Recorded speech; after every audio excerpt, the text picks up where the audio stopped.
Morning Coffee, and I'm Tammy Bradley. And right now we're standing at the local cooling farm here in Bogalusa, Louisiana, with Grant and Kate, the owners. Stay tuned as Grant and Kate show us the experience of chickens and goats.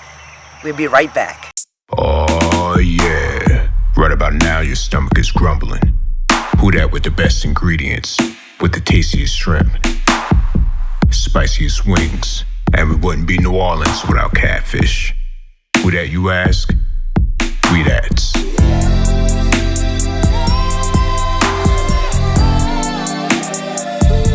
New Orleans own We That's Chicken and Shrimp. Yeah.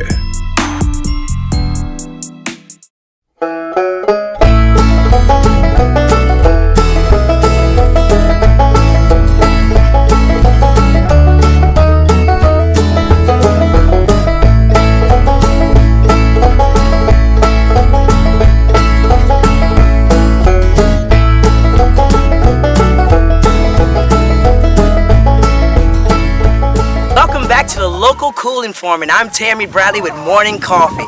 We have an experience for you. What are you going to be doing here today? So first Grant filled up the feeders, so they're all kind of excited about their morning feed ration. Okay. And now he's starting to pick up the fence. Oh, he's picking up the fence. So, and then what we do is we have this portable electric net fencing. Okay. So the fencing protects them from predators, and it just keeps them in a particular area so they don't overgraze and then undergraze other areas. So they're gonna be going in this direction. Yes. And they're gonna have fresh grass and bugs and crickets over there. Okay. And then their coop is gonna move too. Okay. Now the geese, do they eat the same thing as the chickens? They do, and actually we just got the geese a couple months ago.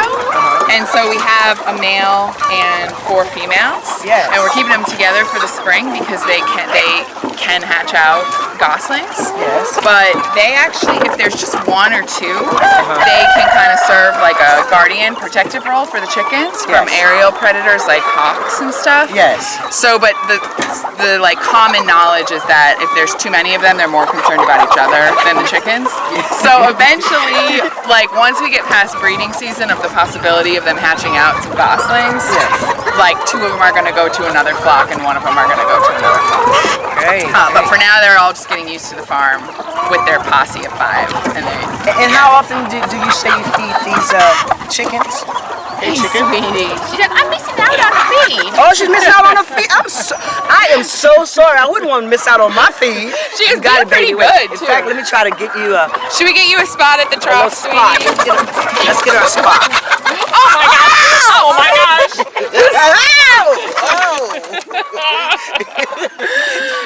They're like, I'm horrified. Oh, okay. All right. Anyway, so we feed them. So chickens, like goats and cattle and sheep. We don't have sheep, but they're another one that are ruminants, which means they can be grass-fed, grass-finished. They have a 4-chamber stomach that can, brushy, like cellulose and grass, all the stuff that like we can't digest as humans. Yes. Those species can get all the nutrients they need from grass. But chickens can't. So even though they're eating a ton of bugs and protein on pasture too, and a lot of plant matter, they still need a feed ration, and so do pigs. So yeah. Now, what's the difference between this color one and the white one? So these striped ones are called barred rocks. So they're like an older. They're older. Yeah, and then the white ones are called amber lynx. They're both brown egg layers. And then there's that one that has like white with more brown. That's actually an Easter egger. She lays a bluish egg. What? Yeah. Different breeds, like the breed is responsible for the eggshell color. You know, and then there's black ones too. Those are Australorps. Okay. Another brown egg layer. And then some of the brown are also Easter eggers, like that one that has the white and brown. Now, Kate, how you determine the good eggs from the bad eggs? Could you determine the good egg from the bad eggs? Well, we collect them every day, at least once a day, and so it's freshness. So if you find eggs like just out in the pasture or something of unknown age. That's really where. But there's no reason for them to be bad. You know, sometimes if they're like not foraging or like they're a little lower in calcium or something, maybe the shell is a little thinner and they'll crack, and like we won't, you know, sell those. But yeah. And another thing, when you go to the store, Yeah. why some eggs is cheaper than the other when they're just eggs? Is it Gotcha. because of what is it? I mean, I don't understand that. Okay, so the cheapest eggs are going to be just conventional eggs. All these hens would be inside in battery cages, so Yes. just like stacks of hens in a building their entire life, no room to move around really.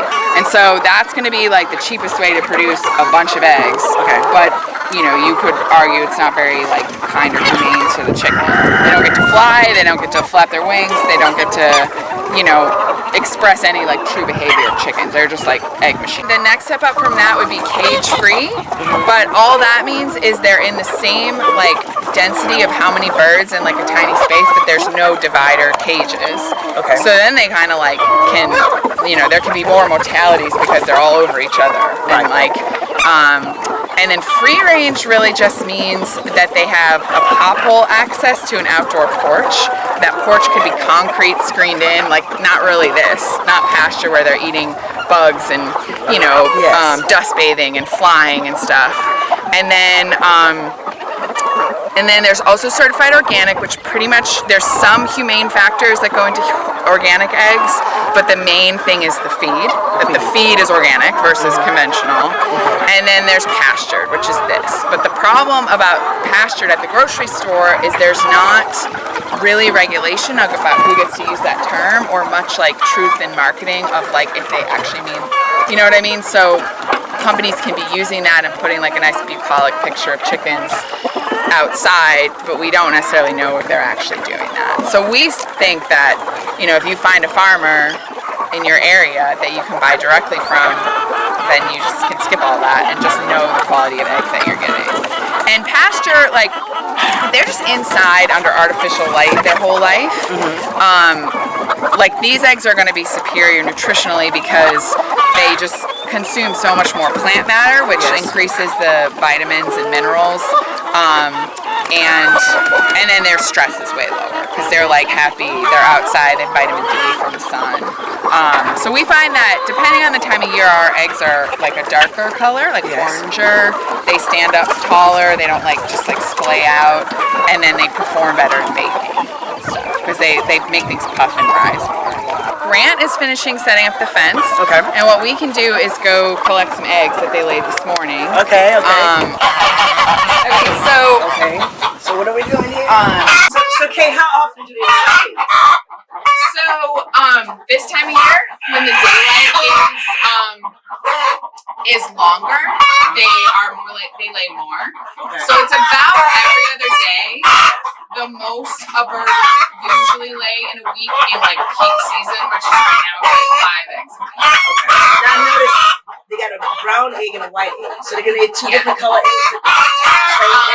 This is technically a brown egg that's just like really light. Oh. So we don't have any true. We have white egg layers in the other flock, but this is just like a pale pigment of egg. Ooh, they still feel warm. Yeah. And then here's a blue one. A blue egg? She cracked it too. But yeah, this is like, it kind of looks a little white in this light, but it's like, yeah. So she cracked it. Does that mean it's not a good egg? We'll just eat it for ourselves. It just doesn't last as long once the membrane is, punctured because it's not going to go in and out of it. So yeah, so these is just like family supply, and if we have too many, then it's going to get too many. I've never been able to see this. This is Like here's another bluish one. And that's just by breed. Yeah. They're not using the top boxes as much. They see how they're like all at the bottom, right? They're kind of like flighty. Hey, sweetie. I didn't even know there was one all the way up here. Can I touch that one? Yeah. You want to help me?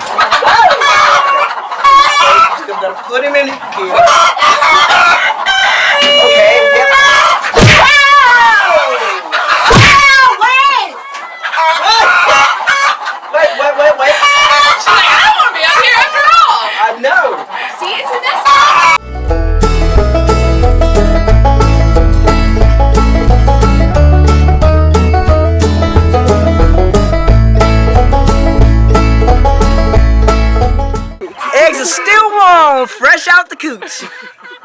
Eggs does come in different sizes, right? Wait. Yes, so these birds are pretty young. Actually, they just started laying at the end of March. And so, especially the blue egg layers still lay kind of smaller eggs. Okay. And then, like this egg, that's a jumbo. That's a jumbo. Possibly a double yolk. Two yolks in there. Yolk. And that's actually more likely to happen when they're younger. Okay. Because it's like getting the glitches out of their little reproductive system. Oh, they got because more. two yolks, like in nature, if they were fertile and tried to hatch those, not likely to like succeed. So it's like considered kind of like a glitch, but a lot of people think it's lucky. Yeah. You know, like but twins. as You would think it's twins in here. so like technically that could maybe happen, but they likely wouldn't have enough space as they developed to be viable. Yes. So in chicken land, it wouldn't probably work. But it tends to happen more when they're younger, as their little reproductive system's working out the kinks. So like older birds might lay big eggs, but they might not be as likely to be double yolks. Yeah.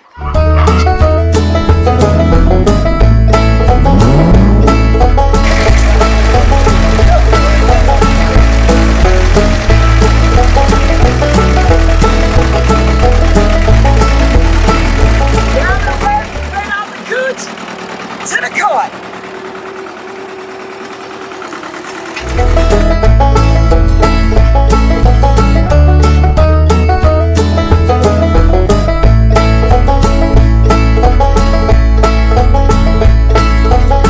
And welcome back to Morning Coffee. Okay, this is considered a baby goat, right? Yeah, she's actually kind of older for her size. She was born at the end of February. Okay. So she is a triplet. Yeah. And her mom, we don't have a lot of triplets, and her mom also has an injury, but she somehow had triplets. Oh. So she fed them fine, but then I started supplementing her and her brother. And then her other brother's really little, but he like refuses to take a bottle. Oh. Like he just clamps his teeth, and he's the smallest. It's weird. So some goats are like that. If they have access to mom's milk, they're just never going to adapt to a bottle. Okay. So I just feed her and her brother, hoping that the littlest one then just gets the most milk from mom. And Kate, what is this considered? That's her little horn bud. So it'll grow into horns like the rest of them. Yeah, I see that. I see that. Yep. Because it's gonna fall out, but I see. Yeah, she's You're really hungry. Oh my God, sucking it like a real baby. Look at that. I want some. Could I have it? Oh, here. Wow, it's like a real baby, Kate. Yep, tip it up and she can get the last of it. Good job. Her name's Esme. Name them. So how do you remember the names? I don't know. Grant doesn't know their names. Wait. Why is he jumping on me like that? She is a bottle kid, and she wants this bottle. Oh, you want your bottle here? But she's Jump weaned. up, get it. You can have it. No, you're done. Oh, she's done? Yeah, she's old. Aw. She's not supposed to be drinking So she milk want anymore. more. But I'm actually going to give this back to Grant and get the other kid out of here. Don't touch that remote, and we'll be right back with Morning Coffee.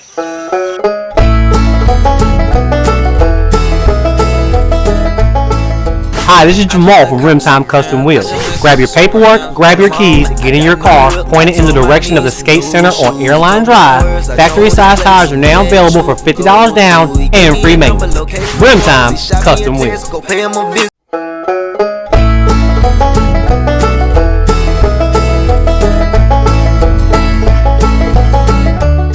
back to Morning Coffee. We're about to egg wash, right, Kate? Yeah.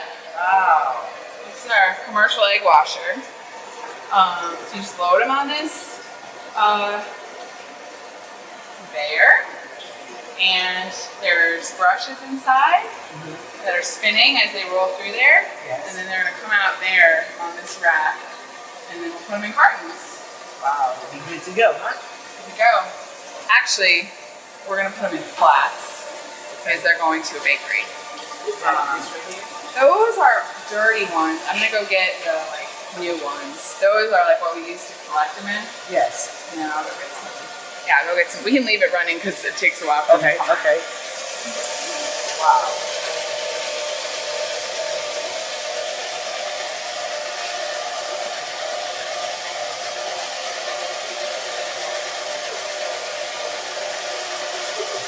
actually egg washing.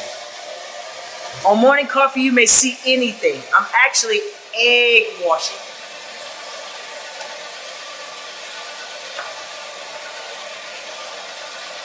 Wow.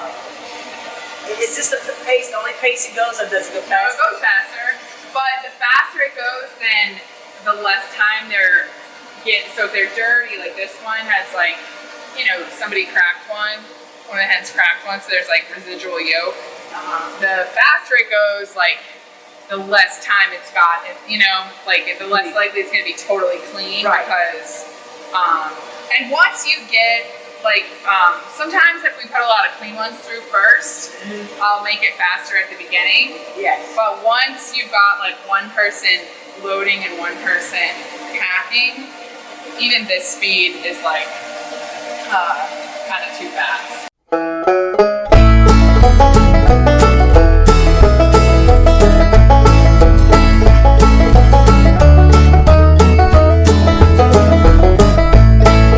Size for your cake? Yep. So this one like is a scale breaker. It's like past a jumbo. Oh! It's an overweight egg. And then this one's gonna be like probably medium. Yeah. That's when you know what quart to put them in? Yeah, we don't really size them. We'll just anymore. We just have this as like a reference, like in case there's like some really small ones. I'm not passionate about what you're doing here, lady. Yeah. Oh Lord, my production team left me. I need a ride to Boca Chica.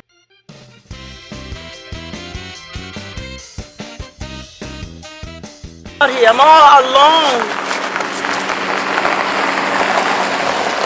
Ma'am, you look low. I am, sir. I need a ride to Boca Chica. Where you going? Boca Chica? Yes. I can get you there. You can get me there? Come on in. Oh, thank you, sir.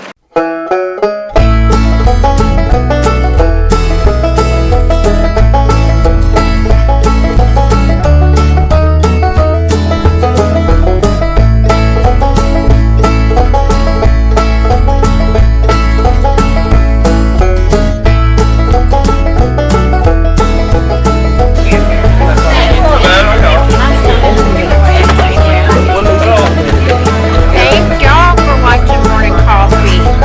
Love y'all.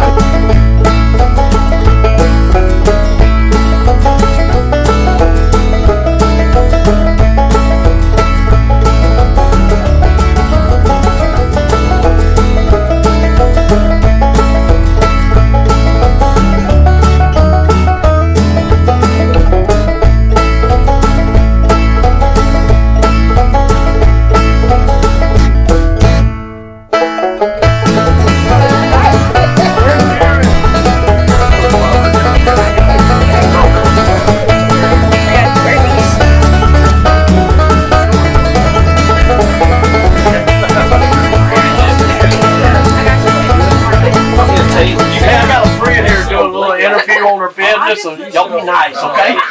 So how long you been working this establishment? My mom and them started this thing in the late 70s, over 30 years ago. Okay. And we used to park on the other side of the bridge. You can see how small our parking lot is? Yes. It was like $2 to go tubing in, you know? Yes, yeah. And they worked hard, and we the first tubing center they were in that we know of in Louisiana. And we got so big we had to move across the road. And they passed away like 10 years ago, and I took it over. And that's my wife in there, my daughter. It's all kid people working here. Now, are you all familiar with Tickfall? Remember Tickfall used to have the service? Is that something that you know? I don't know if they still open or not. I don't think they open. No, they got pollution or something. I heard this. I shouldn't say in the river or something. They shut them down years ago. This is a Cena River. They test this water all the time, every month, while I'm fishery does. It's a great clean river. Great. And I have people all the time telling me, you know, my dad and mom used to bring me tubing here. Okay. And now I'm bringing my kids You tubing. bring your kids and your grandkids and all that. See, that's our blessing. You enjoy this business, don't you? I meet a lot of interesting people. I bet you do. Well, you're interested in yourself. So where are we going now? We're going to the location? Yeah, we're going to a drop-off point. Okay. How far is that from your it's 2 miles? It's 2 miles? All right. Yeah. Kevin, Go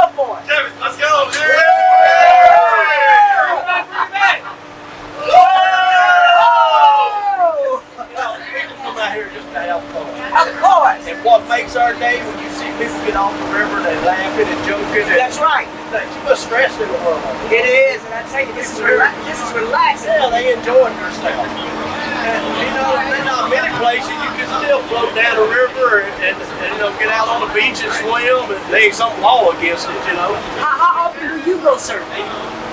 My kids and I love kayaking.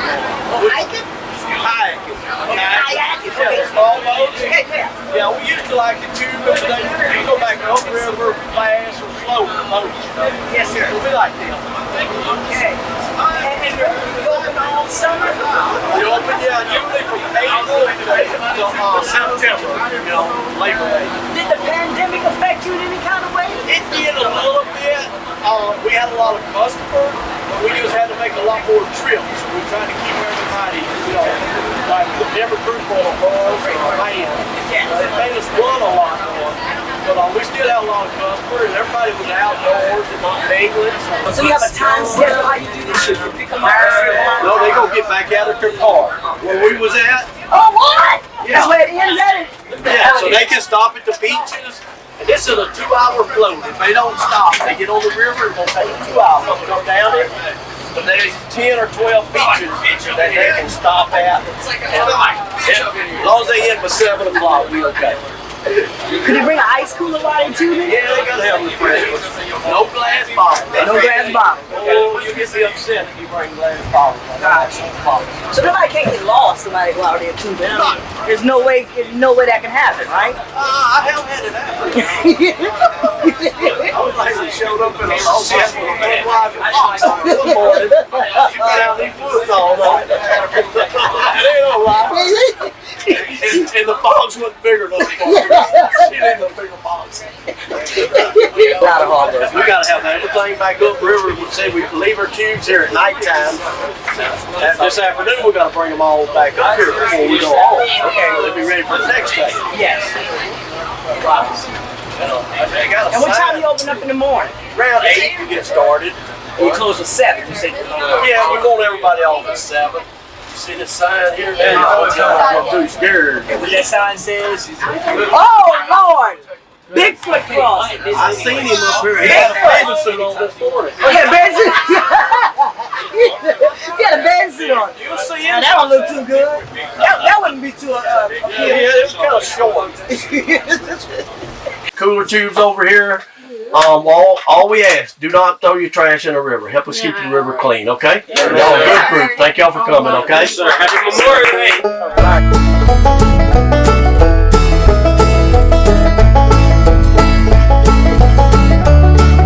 They do? Yeah.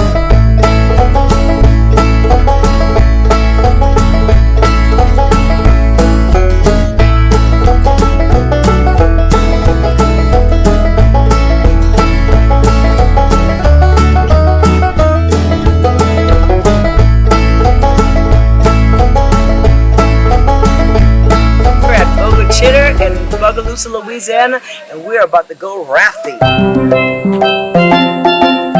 We used to come down here and we had these little black tubes. So we jump in the river and anyway, just, you know, we had to have somebody to bring us up here and drop us off. And Mama got one, finally said, okay, I'll do it for $1, you know, or bring y'all up there, you know, and drop you off. We'd float back down, get out by ourselves. Then it just got to getting busier and bigger and bigger. So then they bought a couple bands and started charging $2 or $3 a head, and it just kept getting bigger and bigger. Well, you make it bigger and bigger because of your personality. You think so? Yeah. For people to you know, if they was to come to them, 20 a person. 20 a person. And $5 for the cooler tube. That tube right here at the toe behind them. Okay. Now, each tube is $5. If you want a No, cooler that one, tube are 20, and this is 5 for their cooler. but they cool. Yes, and like I say, they got all. Where can you go stay all day on the river for $20? You can. You can You stay can go on to it. the movie. And it's for all- relaxing too. That you It stay as is. long as you want. It'd be in before dark.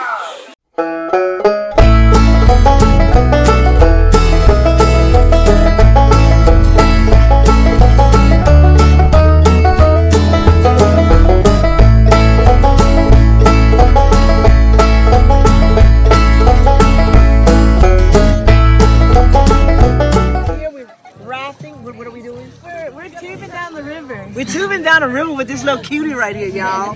Check her out.